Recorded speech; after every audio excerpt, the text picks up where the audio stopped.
नमस्कार मंडळी, तुमचं स्वागत आहे आपल्या यूट्यूब चॅनलवर. आणि आज आपण बनवूया मस्त कोल्हापुरी झणझणीत मटण. चला तर मग आपण बनवायला सुरुवात करूया. त्याच्यासाठी आपण मस्त मटण धुवून घेतलेलं आहे. मटण स्वच्छ धुवून घ्या. हे बघू शकता तुम्ही, मटण असं आपण स्वच्छ धुवून घेतले आणि त्याला मॅरिनेट करण्यासाठी आपण थोडंसं आलं घेऊया, एक दालचिनीचा तुकडा, 4 लवंग, कोथिंबीर आणि लसूण. हे सगळं आपण मॅरिनेट करायसाठी घेऊया. आणि आपल्याला हळद, तिखट आणि मीठ हे सगळं लागेल. आता आपण जे लवंग वगैरे आहे त्याची आपण एक पेस्ट बनवून घेऊया. मला असं वाटतं की कोल्हापुरात चुकूनच कोणतरी असेल की ज्याला मटण आवडत नसेल, नाहीतर कोल्हापूरकरांचं मटण म्हणजे जीव की प्राण. आणि आपण पेस्ट बनवलेली आहे. आणि आता आपण 1 चमचा आपण ती पेस्ट टाकूया आणि त्याच्यामध्ये हळद, तिखट, मीठ हे सगळं टाकूया आणि मिक्स करूया. हातानेही मिक्स करू शकता. सगळं एकजीव करा, मस्त मॅरिनेट करा.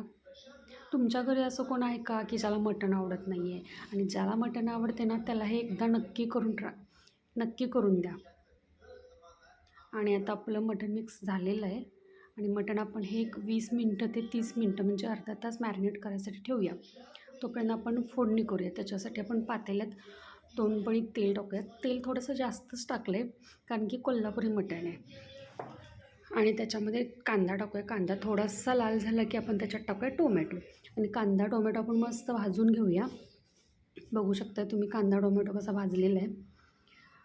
आणि ते लालसर झालं ना की त्याच्यामध्ये आपण जे मॅरिनेट केले ते मटण टाकूया.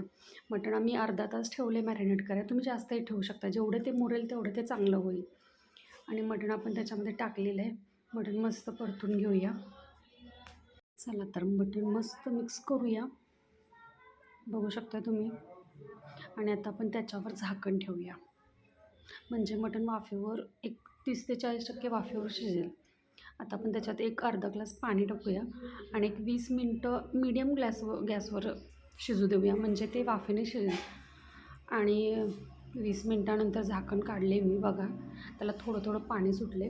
आता परत झाकण त्याच्यावर ठेवूया आणि एक 10 मिनटं हे करू ठेवूया. 10 मिनटानंतर बघू शकताय तुम्ही कसली वाफ आली. माझ्या फोनचा कॅमेराच बंद झाला. आणि बघू शकता तुम्ही पाणीही सुटलेलं आहे. तोपर्यंत आपण ना एक वाटण करूया त्याला. त्याच्यासाठी लसूण, ओलं खोबरं आणि कोथिंबीर घेतल्या. तुम्ही सुकं खोबरंही घेऊ शकताय भाजून, पण आमच्या घरी ओलं खोबरंच वापरतात त्याच्यामुळे ओलं खोबरं घेतलं. त्याच्यामध्ये पाणी टाकूया म्हणजे ते पटकन बारीक होईल. आणि आपलं वाटण झालेलं आहे आपलं. आता आपण बघूया 15 मिनटं झालेली आहेत आणि त्याला मस्त पाणीही सुटले. बघू शकता तुम्ही त्याला कसं पाणी सुटले. आणि आता आपण त्याच्यावर परत झाकण ठेवूया. पाणी ओतूया म्हणजे आपलं 50% मटण शिजलं आहे. आता आपण जे वाटण घातले ना 15 मिनटानंतर त्याच्यामध्ये वाटण टाकूया.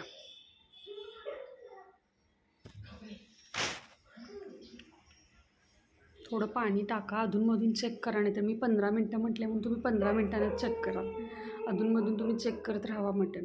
आणि मीडियम गॅसवर शिजू दे. मध्ये मटण मस्त अगदी मऊ शिजेल.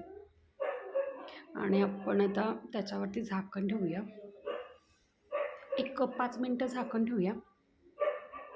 आता पाणी काढा म्हणजे कसं आता वाफेवर तर शिजले. आणि त्याच्यात थोडासा आपण गरम मसाला टाकूया. कोणताही टाका, एव्हरेस्ट टाका, बादशाह टाका, किचन किंग टाका, कोणताही मसाला टाका. आणि एक 10 मिनटं आपण त्याला शिजू देऊया.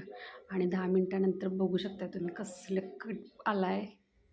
आणि मटण आपलं ऑलमोस्ट शिजलेलं आहे. आणि तुम्ही जर माझ्या चॅनलवर नवीन असाल ना तर तुम्ही माझ्या चॅनलला सबस्क्राईब करा. अशाच तुम्हाला सिंपल रेसिपी बघायला भेटतील. कसं आहे मटण?